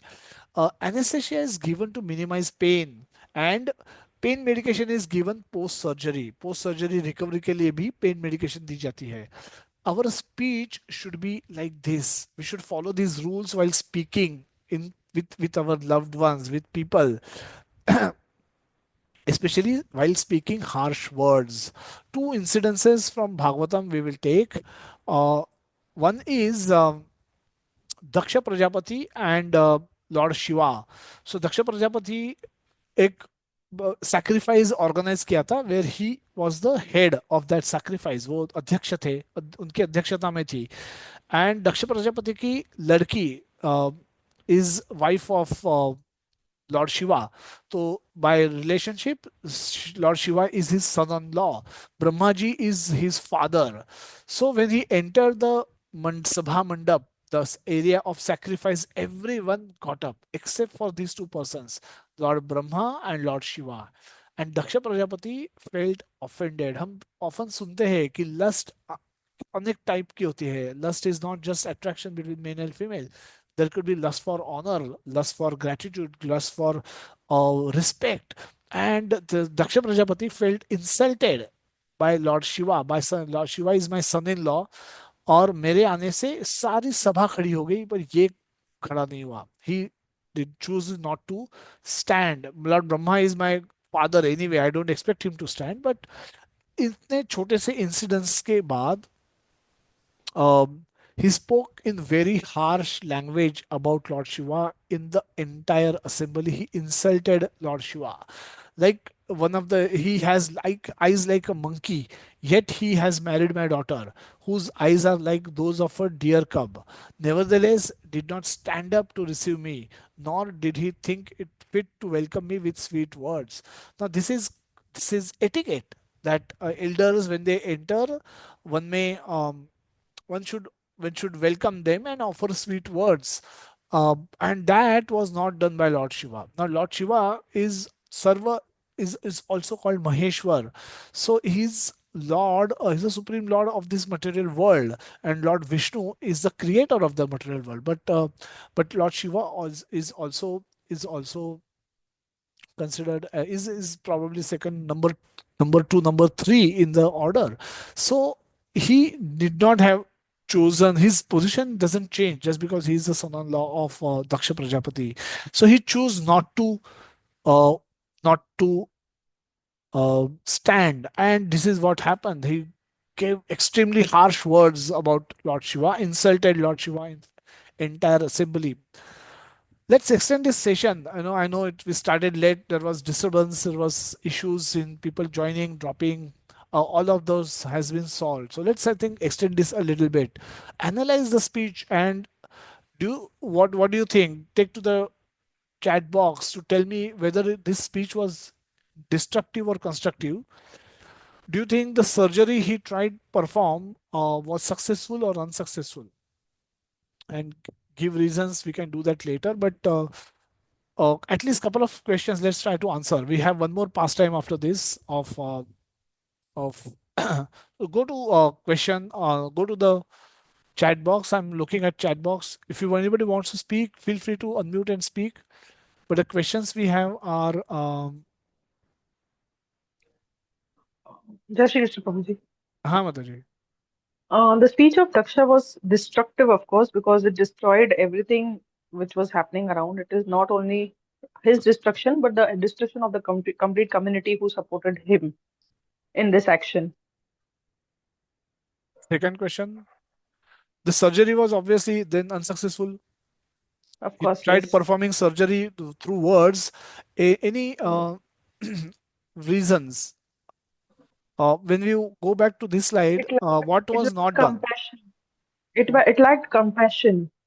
It lacked compassion. Okay. And the truth which he saw with his eyes, we should not be so clear about it that whatever we are seeing is completely correct. It might be having some other perspective that on that too. Correct. So there was no compassion. Consent was not taken. He didn't consulted Lord. She could have consulted Lord Shiva on one basis. Why he chose not to, so that all Yeah. this public insult could have been He would have avoided. perspective correct, and then he would have not He taken could have such assured actions. that about his own perspective. Uh, and then anesthesia was not given, so the pain Hmm. minimization was not done, so nothing was done actually, post-pain medication. So these things Yeah. were not followed, so this became a very unsuccessful. surgery or attempt to surgery. Next case we have is that of a conversation between Vidura and Dhritarashtra. When Vidura returned to Hastinapur, he saw Dhritarashtra is being treated like a king. And though he was living in Hastinapur, all his sons were dead. And he's saying here that, my dear king, please get out of here immediately. Do not delay. Just see how fear has overtaken you. Now, Dharmaraj said that you are like our fatherly figure, so you are like as good as a king. So you stay here, and I will become the ruler, but you stay here. And Dhritarashtra was happily uh, living in the palace, accepting food and respect that was offered by Pandavas, even though all his sons were killed and became the cause of the destruction of the whole Kurukshetra war. Whoever these are the text which I've copied from Bhagavatam. So Vidura is saying that your father, brother, well-wishers, and sons are all dead and passed away. You yourself have expanded the major portion of your life. Your body is now overtaken by invalidity, and you are living in the home of another person. Mahatma Vidur addressed Dhritarashtra saying that my yeah next 22nd verse will just expand. Yeah, 22nd verse, he said, you are blind from birth, but recently you have become blind of hearing. Your memory is shortened and your intelligence is disturbed. Your teeth are, you're about to lose your teeth and liver is defective. So you're coughing up mucus. Alas, how powerful are the hopes of a living being to continue his life. Verily, you are living just like a household dog and are eating remnants of food given by Bhima. Now, why Bhima? Because he attempted killing Bhima even after the war. So Lord Krishna pushed a effigy or a statue of Bhima in front of him, and he crushed that metal statue into ashes. So that is what he intended to do to Bhima. And you are tempted to kill him, but now you are accepting food given by Bhima. So your position is that of a household dog. You think you are a king, but you are a dog. There's no need to live a degraded life and subsist on the charity of those whom you tried to kill uh, by arson, by poisoning, and you also insulted their married wife and uh, assert their kingdom and wealth. Despite of your unwillingness to die, your desire to live even at the cost of honor and prestige, your miserly body will certainly dwindle and uh, and deteriorate like an old garment. So eventually you will die. So please therefore leave to the north immediately without letting your relatives know, for soon that time to approach, and which will diminish good qualities of men. Um, the Maharaja Dhritarashtra, the son of he firmly convinced by introspective knowledge, broke at once and strong broke at once the strong network of familial affection by his resolute determination. Thus, he immediately left home to set out on the path of liberation as directed by his younger brother Vidura. The gentle, chaste Gandhari, who was daughter of King Subala, also followed her husband. Now we see uh, the speech of Vidura was constructive, destructive. I think the surgery was successful. Give reasons. Somebody other than Kanchan Mataji can speak. A very quick comment here. Let's see, Mataji, if somebody else wants to speak.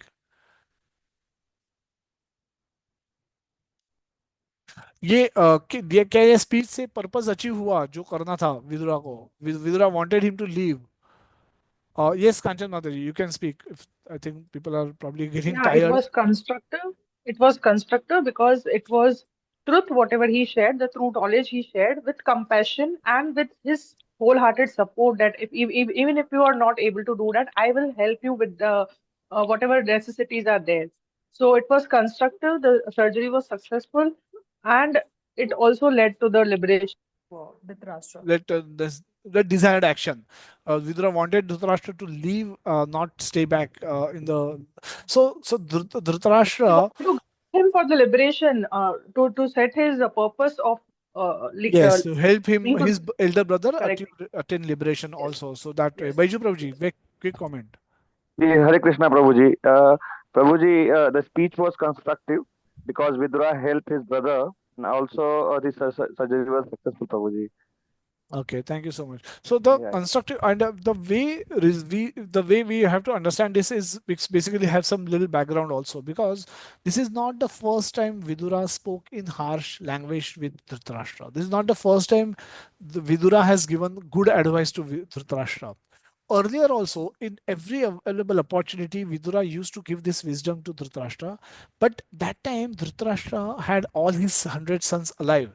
He had Bhishmacharya alive. He had Dronacharya alive. He had Krupacharya. He was a king surrounded by all the opulence and all the prowess. So his words were not effective at that time. But because Vidura remained invested in Dhritarashtra. He never broke his ties. He never broke his relationship with his elder brother. During the war, he never participated in the war. He went for a pilgrimage. And Dhritarashtra knew, though he had positivity, he had positive feelings towards Pandavas, he always believed Pandavas are on the right side and accordingly advised Dhritarashtra. Dhritarashtra was very obviously not happy with Vidura during those days as well, prior to the war also.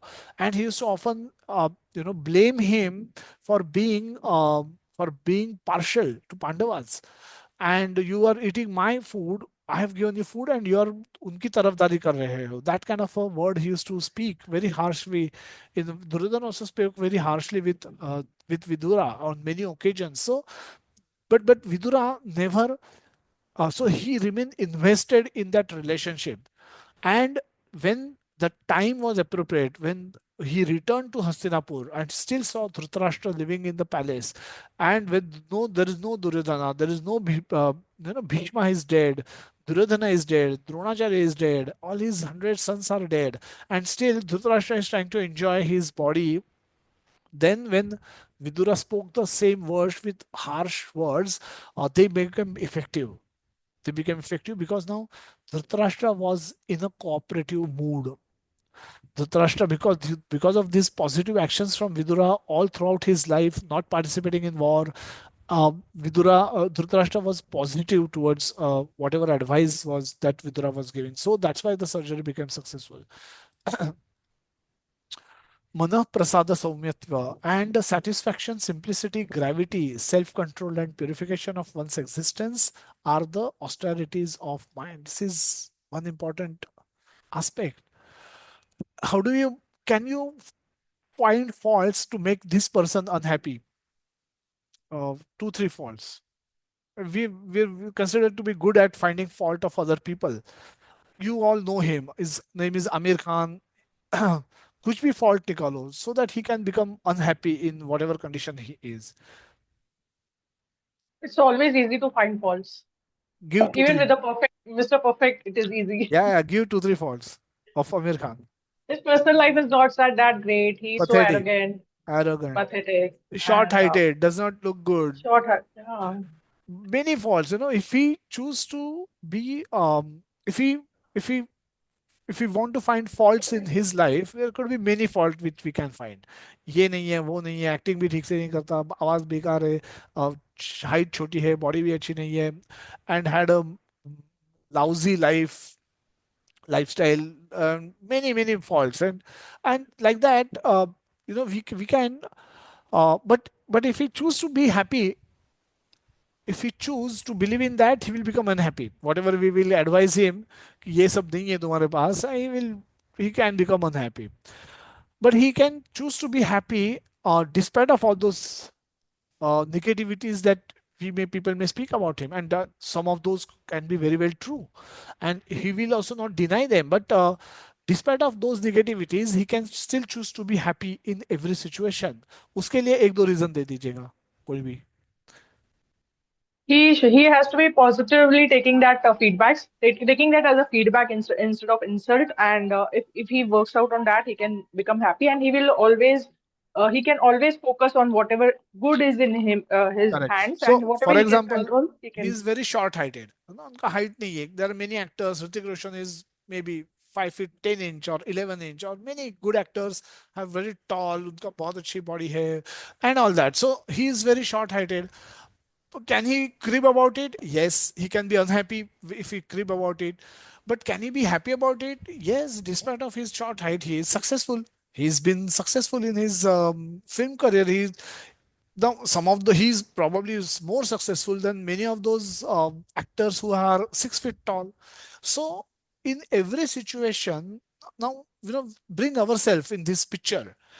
In every situation, we can choose to be unhappy and we can simply choose to be happy. The topic height is undeniable. He is very short. He is in the initial film we heard that he used to wear shoes that kind of increased his height with a few inches so that he can look like a match for that heroine. So we've heard all of that. Now that is just truth. I can't do much about it. It is short height. It's short heighted. But despite of that, he said I'm more successful than many of those actors who are far more who has much better height, much better looks than me. But I'm more successful. He can claim that, and he can become happy thinking that. So in every situation, Krishna is saying that you can choose to be either happy or you can choose to be unhappy. Vikas Prabhuji, you want to say something? We are No, kind of nothing, having an Prabhuji. About extended that, session. Hare Krishna, Prabhuji. That was Sorry enough. about that. No, it's fine, Prabhuji. That was only about that actually what is in my hand so that I can become happy. If Okay. my height Let's has been naturally given short, so there is no question that lamenting about that. I cannot do anything about it. And if I cannot do anything about it, so why to just lament on that? Why not to work on what is given to me? Like despite that I'm successful. So why not to remain in that area that I should do much better where I'm doing better. And that is also again given to me by Krishna, the quality of performing acting or whatever in the case of him. So in that way we can take in our life also. That was my thought process. okay. Okay. Yeah. Hare Krishna. Thank you so much. So the the desires, from where we get desires, we have desires come from past indulgences, this lifetime and previous unlimited lifetimes, comes from environment we live in, and it comes from the people with whom we associate. So we get desires from all of this. So we are naturally programmed to do wrong things, but we have to have higher knowledge and austerities with which we can start doing right things. Mind make us feel dissatisfied when we don't have things other people may have. Constant comparison, competition that happens inside our mind is the cause of unhappiness that we experience. Mind also convinces us that whatever we might possess is useless, bad, unworthy, and again become cause of dissatisfaction.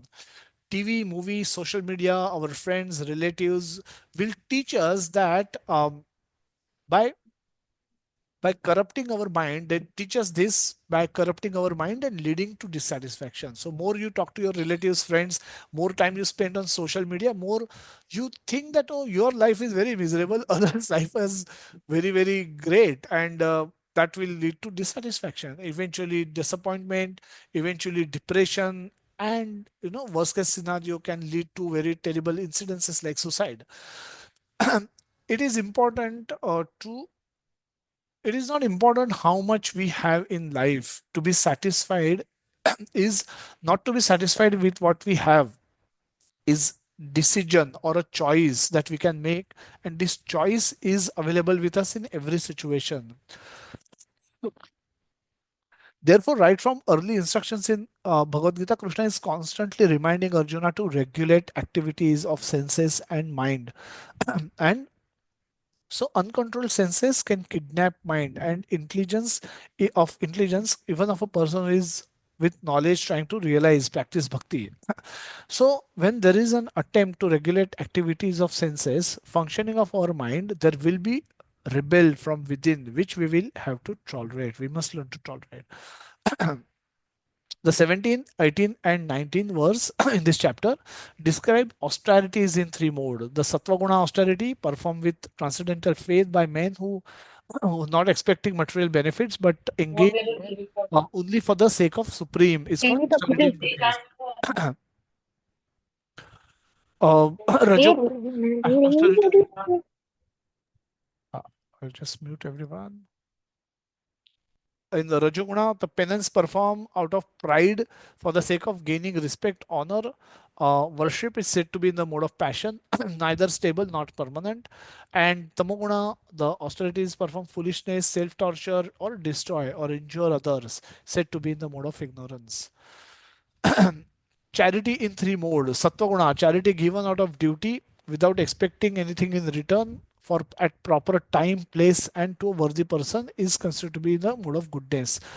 Charity performed with expectation of some return or with a desire for a fruitive result is grudging or given in grudging mood is said to be charity in the mode of passion, and charity performed as an impure place, improper time, unworthy person without proper attention and respect is said to be charity in the mode of ignorance. How do we get free? uh, from beginning of the creation, the three words Om Tat Sat were used to indicate the supreme absolute truth. These three symbolic representations were used by Brahmanas while chanting the hymns of the Vedas and during sacrifices for the satisfaction of the supreme. Prabhupada write in the purport that it has been explained that penance, sacrifice, charity, and food are divided in three categories: the mode of goodness, passion, and ignorance. But whether first class, second class, or third class, they are all conditioned, contaminated by material modes of nature. So goodness, passion, and ignorance, all three are contaminated. So we should be going, hoping to go to Shuddha Sattva, where we are performing actions for the pleasure of Krishna. We are gaining knowledge of the about the Krishna, and we are acting in that knowledge for the pleasure of Krishna. When they are aimed at the Supreme, Om Tat Sat, the Supreme Person of Godhead, the Eternal, they become means for spiritual elevation. In the spiritual injunctions, such as such an objective is indicated. These three words, Om Tat Sat, particularly indicate the absolute truth, the Supreme Personality of Godhead. Formerly, when Brahma, the first created living entity, performed sacrifices, he indicated by these three words the supreme personality of Godhead. So this hymn has great significance. Bhagavad Gita recommended, therefore, that any work done should be done for Om Tat Sat or for the supreme personality of Godhead. When one performs penance, charity, when performs penance, charity, and sacrifice with these three words, he is acting in Krishna consciousness. Krishna consciousness is a scientific execution of transcendental activities which enables one to return home back to Godhead. There is no loss of energy in acting in such a transcendental way. A beautiful verse from Chaitanya Chatamrita says that Rishi Kena Rishikesha Saivanam Bhaktir Uchate, that the one is freed from all material designations and one's senses are purified simply by by being employed in the service of the Lord. To summarize, Om Tat Sat is an indirect reference to that eternal absolute truth, Lord Sri Krishna, who is present before Arjuna as a friend speaking Bhagavad Gita. Whatever we are doing should be done as an offering to Krishna for his pleasure, else it will cause bondage in the material world. This is action in Krishna consciousness. Devotees do everything for the pleasure of Krishna. Hence, they are not bound, even though they have been acting normally in this world. This is the secret knowledge shared by Krishna, which enables devotees remember Krishna throughout their life and return home back to Krishna at the end by remembering him at the end of life as well. Prabhupada has opened the gate of this jail of material world by giving us Krishna consciousness. But because of our own attachments, we are we are showing laziness. We are not wanting to step out of the jail. So it's up to us whether we want to go or get out of the jail or not. Coming to Sattva Guna is like coming to an airport. And coming to Shuddha Sattva is wholeheartedly taking up the process of Krishna consciousness is like taking off towards Krishna. So there's a beginning that will take us ultimately to Krishna. We have chat sessions. Hopefully, now we'll have no difficulties in this from tomorrow. So hopefully the Japa sessions and the chat sessions will resume as they used to. So use this facility of joining chat every day and chanting along with the devotees. Chant for as many rounds as you wish to, and hear Bhagavatam and Srimad Bhagavad Gita every day in the evening. And in this month, especially participate in book distribution of the same Bhagavad Gita and Bhagavatam to everyone who needs it. Everyone needs it. You know, the 99% of the people in this world today need Bhagavad Gita, knowledge of Bhagavad Gita, and it is our duty, it is our obligation. Since we got it, we should give it to others as well, so that they can also get benefited out of it. So with this, we've come to the conclusion of this session. It was sorry about the the overlap. I think we've crossed 1 o'clock threshold, but nevertheless, thank you so much for staying back and hearing patiently. We'll take some questions if there are any. Swapnil Roji, you can ask a question if you have any. Hare Krishna, Prabhuji. Dandavat Pranam, Prabhuji.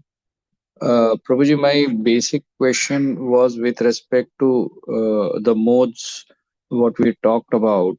So my question here is, we are soul, we are not mode body, and the three mode of sattva gun, rajogun, and tamogun. So is that the function of soul? All these modes are function of soul or function of body? And if it is a function of soul, we are minutest part of the soul of our Lord Shri Krishna. So the question is our Lord above all these modes, or even Lord also has to operate within that? Because what we have seen, Narsimha Dev was had to be angry upon while killing Hiranyakashipu. So that should be what mode of, what is it, Sattvagun, Tamogun, or Rajogun, that he had to kill Hiranyakashipu, Prabhuji. So basic question lies that is it the function of soul or it is a function of body? Hare Krishna, Prabhuji. Dandavat Pranam. Hare Krishna, Dharatana. So the modes of material nature are by name itself, they are modes of material nature. So they are material in nature, they're not spiritual. Which means if you think of a computer system, you are a user, there's a hardware, and then there is a software. And if you type in the Google SAT, there is autocomplete that happens as Saturday. You may be wanting to type Sachit Ananda, but the moment you type SAT, the autocompletes as the system autocomplete it as Saturday. Now, it's not a function of user. User wants to type Sachit Ananda. So, but from where the Saturday is coming, because maybe you have searched for Saturday evening events in past, and because of which the software has stored this preference in its memory. So it's not from hardware, it's not from the user.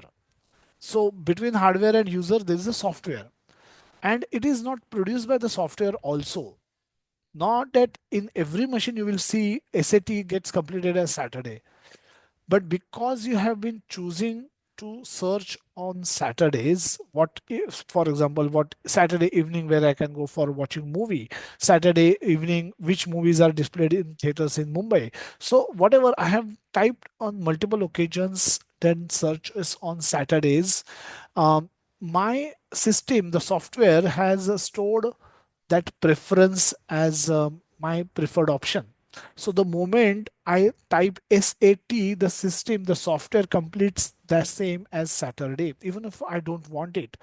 So it's not fault of a user, it's not fault of hardware, but it's fault of the software, which is also material in nature. So we understand that it is soul has got nothing to do with it, but but but our repeated indulgence create this compulsion where we are offered that option.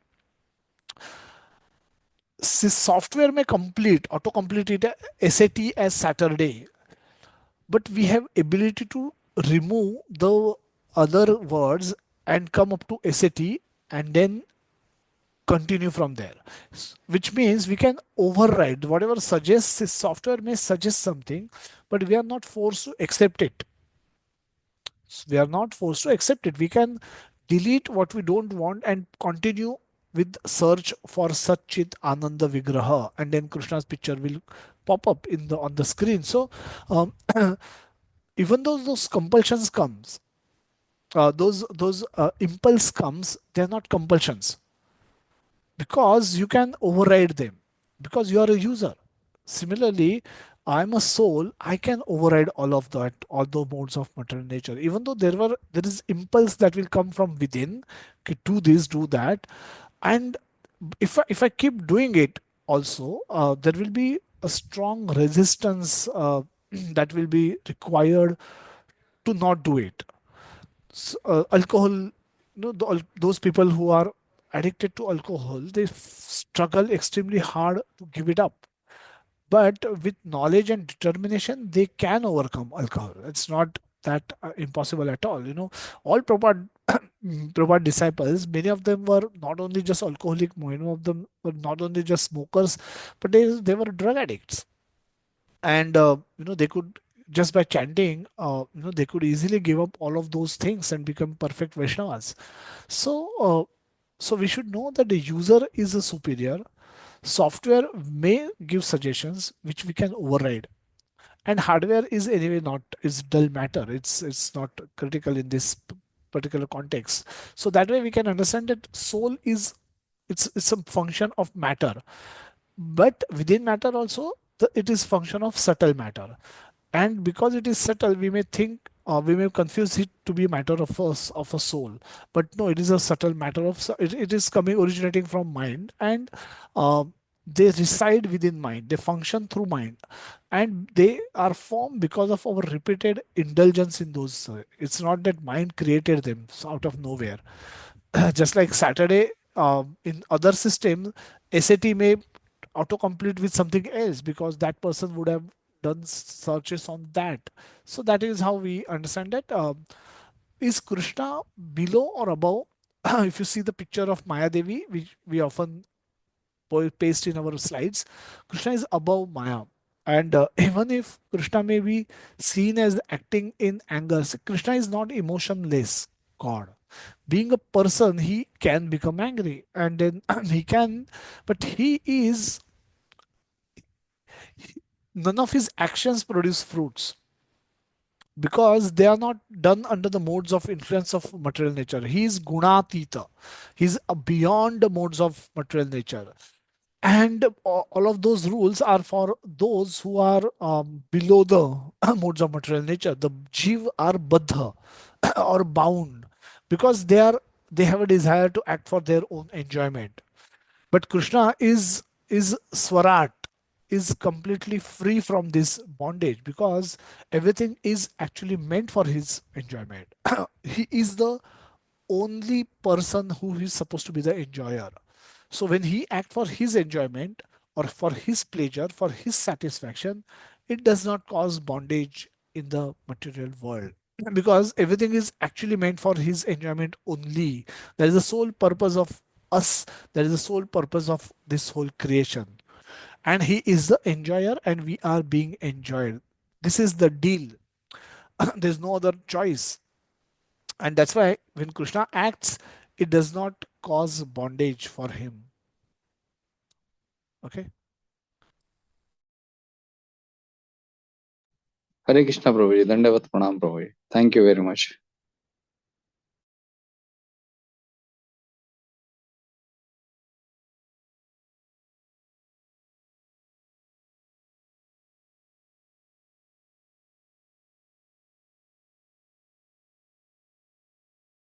Sorry, there are no Prabhuji, other questions. Yeah, sorry. No, there are no other questions. So we'll close today's session. Thank you everyone for staying back. And we'll conclude Bhagavad Gita discussion next Sunday, hopefully, Krishna willing, with discussion on chapter 18. All of you have a very safe week. Join Japa session, join book distribution, join reading sessions, and remain Krishna conscious throughout the week. Thank you so much. Srila Prabhupada ki jai. Thank you Jagannath so much, Baldev Prabhuji. Mai ki jai. Srila Prabhupada. Hare Krishna Prabhuji, Dandavat Pranam. Hari Bol. Hare Krishna Jai Prabhuji, Dandavat Pranam. Thank you so much. Hare Krishna Prabhuji, Hare Dandavat Pranam. Krishna Prabhuji. Dandavat pranam. Hare Krishna Prabhuji. Dandavat Pranam Prabhuji. Thank you very much, Prabhuji. Hare Krishna Prabhuji, Hare Krishna, Dandavat Pranam. Hare Krishna Prabhuji, Dandavat Pranam. Hare Hare Krishna Prabhuji, Dandavat Pranam. Thank you so much. Hare Krishna Prabhuji, Dandavat Pranam. Thank you so much. Pranam Prabhuji. Hare Krishna Prabhuji, Dandavat Pranam. Session.